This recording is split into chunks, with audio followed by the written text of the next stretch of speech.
for Shark Week, huh?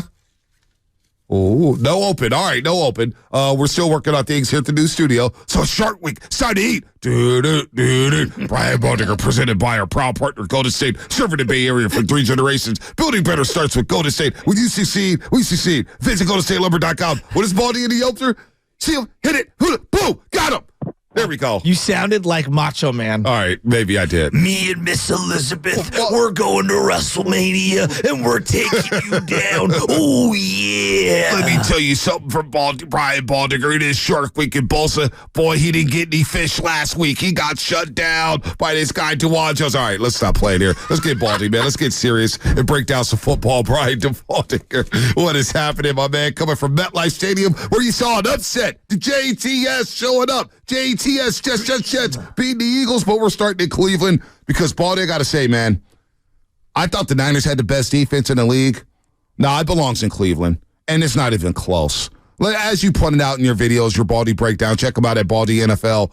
They played on the Niners side of the line of scrimmage, both offensively and defensively. They ran the ball down the Niners' throats for 160 yards, 4.7 yards a carry, and they shut the run down, and they shut this offense down, limiting them to 17 points. So let's start there. This Cleveland defense, legit, Baldy, very legit. No question about it. No question. And really, the game plan was really sound. I mean, they pressed the line of scrimmage. They pressed the receivers. A lot of teams are afraid to just man up against the 49er receivers because of all the motion and shifts. And if you get caught, and sometimes, you're just going to, you're going to lose your man. You're going to miss at the line of scrimmage. So teams are afraid to do it, but not. I think his finger clicked mute on his own phone. Maybe. That's what it sounded like to me. Maybe. You see, Steve, this new studio is a mess. And the worst part is the Niners are 0-1 with the new studio. Maybe we'll lose every single game because of the new studio. Let's go ahead and blame the studio. That's a new one. Well, here's what I would say. You giving me a minute here. I love Apple products. Bonte, I love them. If they wanted to sponsor this show, I'm all in. I own lots. I have multiple iPads in the house. We have a laptop that I have. My wife has her own laptops and stuff for work. I've got multiple phones, okay, in terms of me and my wife. I got the watch. You got 2 phones? No, I got. You personally have 2 phones? Well, neither here nor there. You got 2 phones? No, I don't. Oh, you balling. She's got one, I got one. She's balling. 2 houses, 2 phones? Damn. So, you got them back? I'll get to my Apple rant in a second. Yeah. Save it. Look, go ahead, Baldy. Go ahead, finish strong with this Cleveland defense because Jim Schwartz had these guys humming.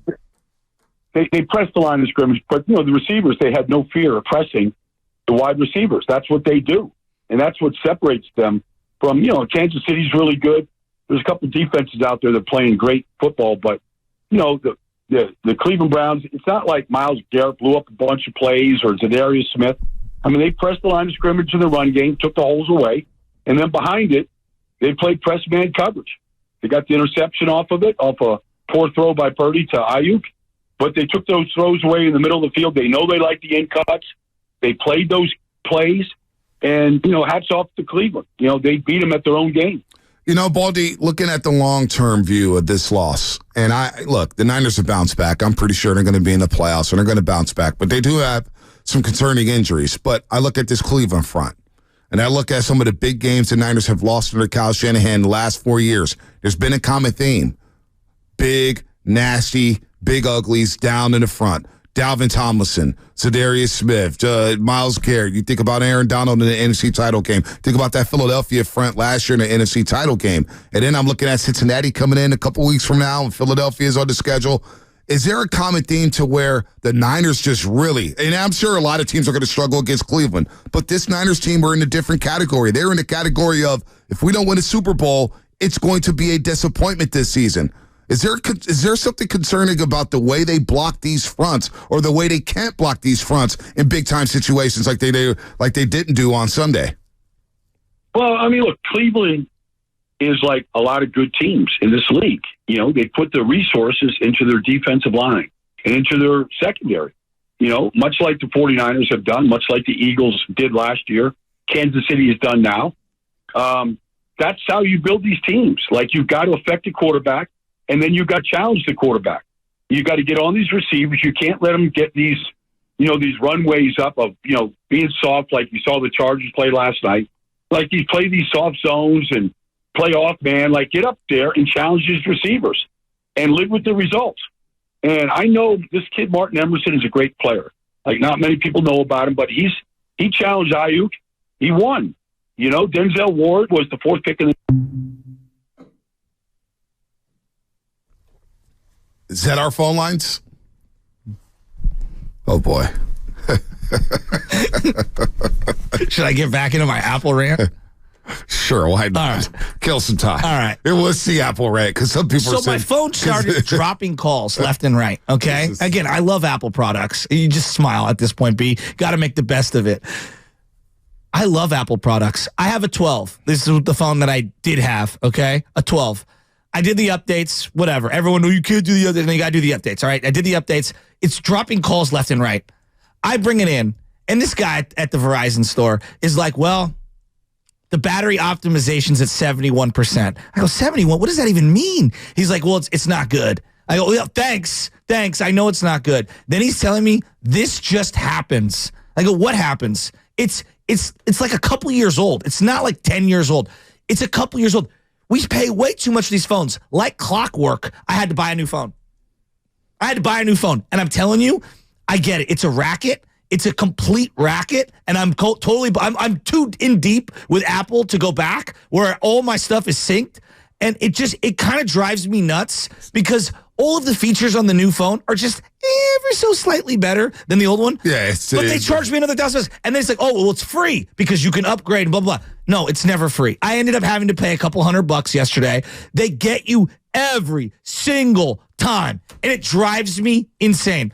The calls were dropping. The battery stinks. It's just, why do they do this thing where these updates and the new phones come out, and if yours is more than 2 or 3 versions back, it forces you to buy a new phone? Yeah. Why is that? It really bugs me. Well, then don't buy it. Well, I have to. Well, no, you don't. The phone is not, it literally was not working properly. You don't have to buy it. You can go to Android. I'm not going to Android. I'm not going to be the... Don't complain. I'm not going to be the Android guy. Well, don't complain. Look at Chasky, just the fact that you dropped $1,000 on a new phone. I didn't drop $1,000. So you got 2 phones, 2 houses. You trade it in and you do all that, right. and then they still end up getting you the couple $100. We apologize to Baldy. A lot of people look forward to this segment. I look forward to it. Sorry, new studio blues over here, Baldy. We're running. Our offensive line looks. I mean, our studio's operating worse than the New York Jets' offensive line.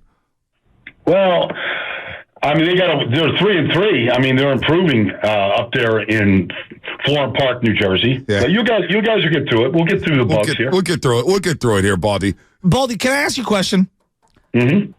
Of course. How bad was it for Brock Purdy? Yeah, we all know it wasn't his best game. He didn't throw with anticipation. It felt like his accuracy was off.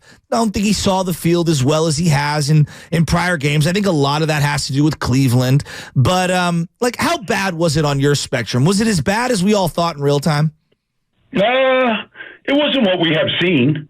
They forced him. They flushed him from the pocket, and it got kind of cloudy in there at times, and there wasn't much separation from the receiver, so he didn't get a lot of help around him. Gotcha. But it was his worst game. It was his worst game. Everybody's going to have. If you want to call it a stinker, you can, Joe. But everybody has one. You just hope that the guys around you, can pick it up when you don't have your A game. Look, I mean, you could say that I heard you talking that final drive, they could have gotten closer. Why they decided to just run it with 40 seconds to go, it's a little bit of a shocker to me. You hand off to Mason there, and I guess you're trying to center the ball for the kicker. But, the out routes were there. I would have tried to get it a little bit closer. You had time. Me too. Now, what about the absence of CMC? Obviously he didn't play much in the second half. Thinks it makes things much more difficult for any quarterback. What's that going to look like without him on the field? It feels like it's really going to, affect the spacing for the other playmakers out there, and obviously affect Brock Purdy. Well, I mean, look, Joe, he's the best running back in the league right now. And so, you put Jordan Mason, Elijah Mitchell, you could put all these guys they have there in there. I mean, they're not Christian McCaffrey. They're just not as dangerous. They're not as slippery. They don't have the ability he has in the passing game. So they're not gonna be the same offense. I mean, nobody would be without him in there. And so they're gonna have to adjust. Maybe Debo carries it more than what we have seen. That's a possibility. But, they like Mitchell. They like Jordan. They like Jordan Mason. Like, it's their time to shine. Everybody's dealing with these injuries. I don't care if you're the backup quarterback or whatever it is. Everybody's dealing with it. And so at one position or another, it's the 49ers' time to deal with it right now. No doubt. 888-957-9570 will be the number. We'll take some calls after Baldy. Baldy's on the morning roast right now, breaking down this loss to the Cleveland Browns. Now, defensively, I don't think it was their best game. The Cleveland Browns ran the ball. The stretch run play was working for them. Ford ran hard. Kareem Hunt looked as well as he has all season long. Why were the Browns able to execute their run game so well against the Niners front seven? I was surprised. They were without their best offensive lineman in Joel Bitonio. He's never missed a game before, ever. I think maybe COVID got him once. But, they played with some backups in there. But, you just didn't, the 49ers played without Dre Greenlaw. It looked apparent to me that he wasn't in the game. The speed to the ball and his ability to defeat blocks is second only to Fred. So I thought they missed him in there. But I thought they did a good job of just running their stretches. The 49ers should know that. That's their number one play too. But they executed it really well. And they ran some misdirection, which always seems to bother teams that play fast. And those were good calls when they got him in there right there. The touchdown to Kareem Hunt is, a form of a stretch out of a different type of formation. But there you go. Kareem Hunt goes 16 yards for a touchdown, and they got him out there in space, and he made a couple good moves, and they got into the end zone. Now, you highlighted it, and we've been seeing Jim Schwartz's defense celebrating. You had the video of Amari Cooper making a great catch, and the entire defense coming up off the bench and celebrating. They were having their way. And then there was Dawand Jones, this big number 79. Now, you mentioned Joel Bitonio not playing, the star left guard for the Cleveland Browns.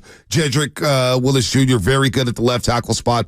But this Dawand Jones put on a clinic, and I think he made himself a lot of money with the performance he had against Nick Bosa. Why was he so effective in shutting down Nick Bosa? And basically, outside of the one sack, we didn't hear much of number 97 against Dawand Jones.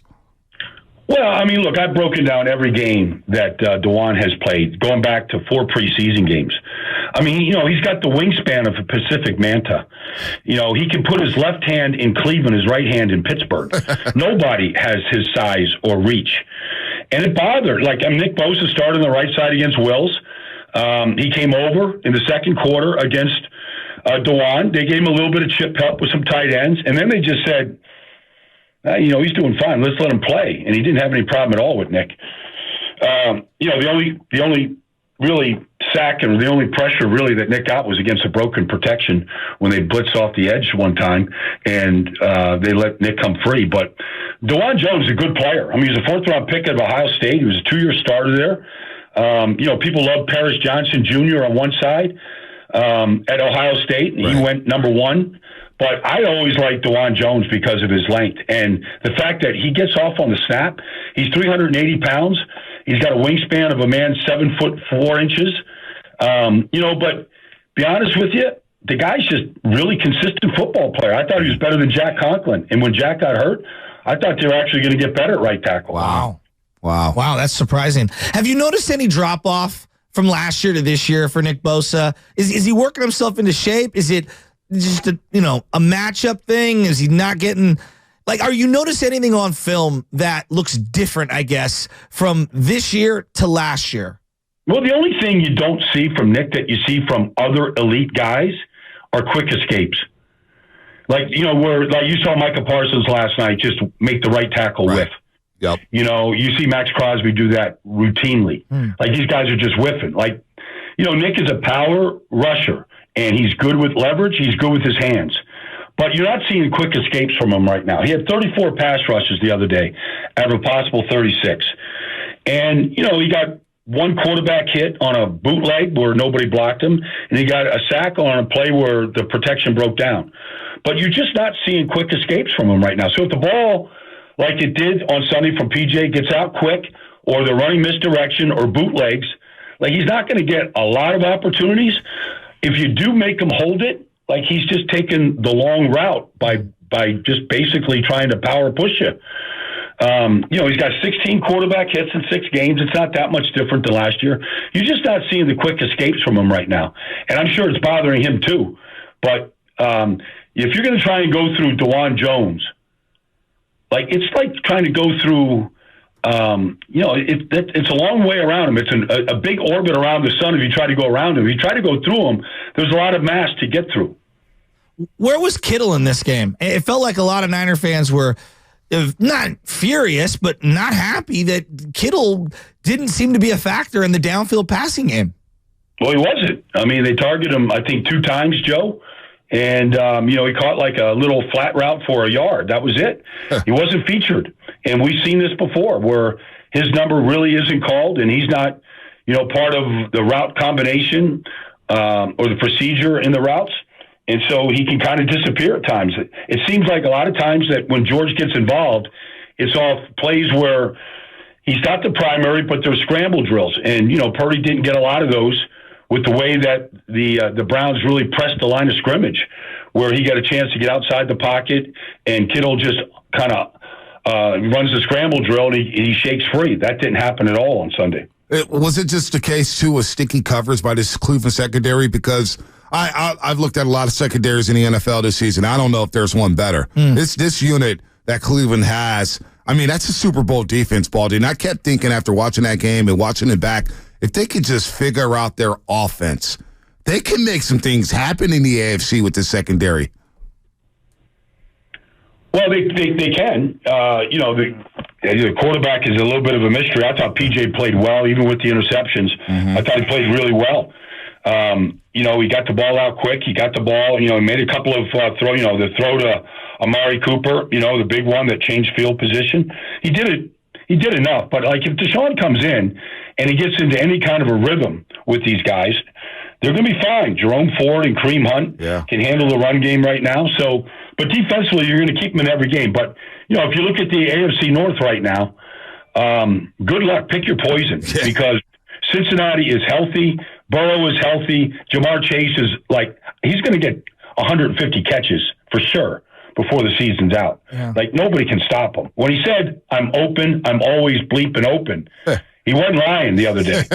No, he's not lying at all. I'm really worried with CMC out here, Baldy, and I think they do a great job in the run game. I think the play action game off the run game has always been spectacular for Shanahan. The drop back game, just the pure drop back game, it's not the greatest, right? They don't have a lot of guys that can win outside the numbers. They don't have a lot of guys that can win on the edges. What's it look like if there's no CMC for a couple of weeks? What's it look like if Debo's out for a game or two? Like, I'm very interested to see what it looks like for this offense. I'm concerned. Should I be? Yeah, I think so, Joe. I would be, because here's the thing in this league, and I saw it with the Jets on Sunday against the Eagles. And I'll get to that story and tie it in here real quick here, Joe. Yeah. But you have to be able to win different ways in this business. When somebody, takes your lead dog away, in this case because of the injury to Christian McCaffrey, that was my big concern through the first month and I'm not saying this led to the injury, but he's a special player. So, okay, you lose what makes you special. So what's the next way to win? You have to adjust. Like the Jets went out there on Sunday without their top 3 corners. All right, there's no Sauce Gardner, there's no DJ Reed, there's no Eccles. The defense coordinator came up to me, Jeff Albrecht, before the game, and he just looked at me and he goes, "What would you do, Baldy?" I go, "Well, I wouldn't sit there and zone all day and just let you carve you up. I'd mix it up. You can't play with any fear." And they did, and they got 4 turnovers. And so you have to find a new way. Like the defense, look, the interceptions, Fred's playing awesome. The interception by Lenore is good. But I haven't seen him shake the ball loose and just popping it loose right now. That'd be a good thing to do.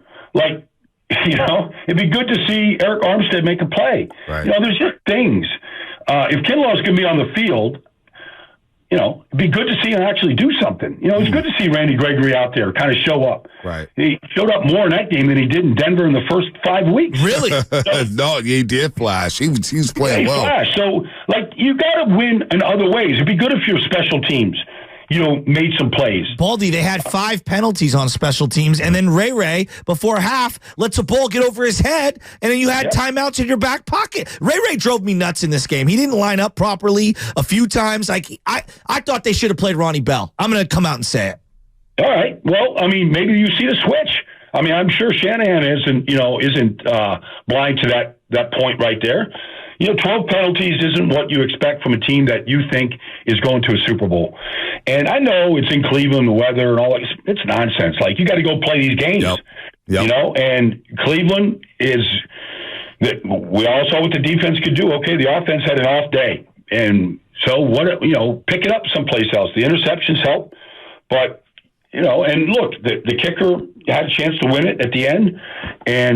But if you leave it in the kicker's hands, the Eagles did the other day, and their kicker missed a field goal to win the game. You have to live with that if you're going to put it in their hand. You're going to put it in a young kid's legs. Watching Shanahan coach this game, and I'm sure, look, when you have a defense like that, they're going to wreck the game plan, Baldy. You can't control the line of scrimmage. What are you going to do? You can't call a screen, can't call a slant, but what did you see from Shanahan as a coach? Because I thought there were some very questionable moments for him. The 3 plays in which he dialed up a pass before the last possession of the game. We talked about lining up for the field goal and letting all that clock, that time he laps off the clock. Did Shanahan tighten up a bit in this game, in your opinion, Baldy? Yeah, they had the game-winning drive right there. They got the interference penalty. They made some throws to the outside to get out of bounds. I don't know, the 41-yard field goal, can you get it to 30? Can you just make it an extra point? I don't know. Is it that big of a deal? You probably watched them warm up. It is in Cleveland. You never know what the winds are going to be. Mm-hmm. The field's crazy. It's that time of the year. I don't know. I'm sure they watched all the kicks in pregame and halftime, whatever, and they're like, oh, he's good from 41. Right. All right. He made one from – he missed one from, the 54-yarder. So I always think that you should try to make it as easy as possible. It seemed like you had those shots to the outside, Jennings and whatnot. Just get it closer. I guess that'd be my only thing, and I'm sure he probably thinks that right now too. Yeah, no doubt about it. Where are you at this weekend, Baldy? I am in Indianapolis to watch those Cleveland Browns this weekend. Oh, that's a good game. Shane Steichen. I love Shane. Yeah, he's doing the most with the least outside of the Texans right now, in my estimation. Well, they can't win in Jacksonville. Joe, I'm watching the Texans right now. C.J. Stroud's amazing, man. He's right, an amazing player. Yeah. It's just total conservation of movement. But here's what a great quarterback does. Nico Collins, who was on that roster for 2 years, you never paid attention to him. He's second to Tyreek Hill, averaging 19 yards a catch right now in this league. He looks like a number one. He runs every route. They go to him when they need him. He's a monster right now. This Tank Dell's a good player. Laramie Tunsil's back to left tackle. The offense is good. And C.J. Stroud he's a comer. Man, he's going to be a good player. He's spinning it. They'll be asking in Carolina whether or not they took the wrong quarterback. But Indianapolis, they lost in Jacksonville 37-20. They haven't won in Jacksonville since 2014. They can't win in Florida. And Richardson's out for the year now. Yeah, Richardson may be out for the year. So the Browns looking to gain some momentum here with P.J. Walker possibly at quarterback again. Baldy, you're the best. Thanks for sticking with us here as we effort to this new studio. Have a good one, Baldy. See you now. All right, Brian Baldinger, presented by our proud partners, Golden State. Serving the Bay Area for 3 generations. Building better starts with Golden State. When you succeed, we succeed. Visit Golden State Lumber. With that said,